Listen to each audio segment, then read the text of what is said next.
How can I revoke my will? Have you ever thought about what happens to your will if your life changes? Revoking a will is an important step when your current will no longer reflects your wishes. So, how can you revoke your will? Let's break it down. First, you can revoke your will by physically destroying the original document. This means tearing it up, burning it, or otherwise making it unreadable.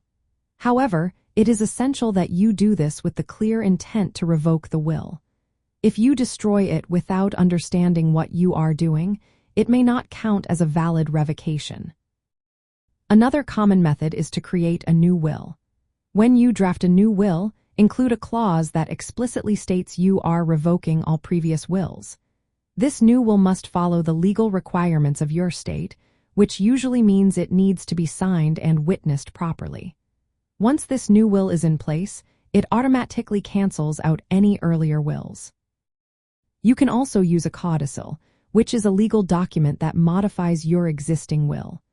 A codicil can revoke certain parts of your will or even the entire document if it is written that way. Just like a will, a codicil must be executed with the same formalities to be valid. This option allows you to make changes without having to rewrite your entire will.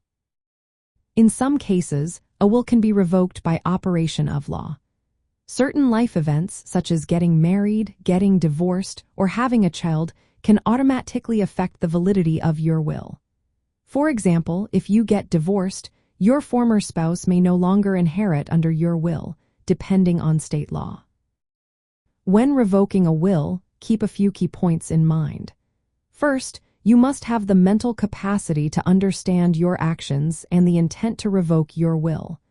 If you do not have this capacity, the revocation may not be valid. Next, ensure that any new will or codicil meets the legal requirements of your state. This is vital for it to be recognized in the probate process.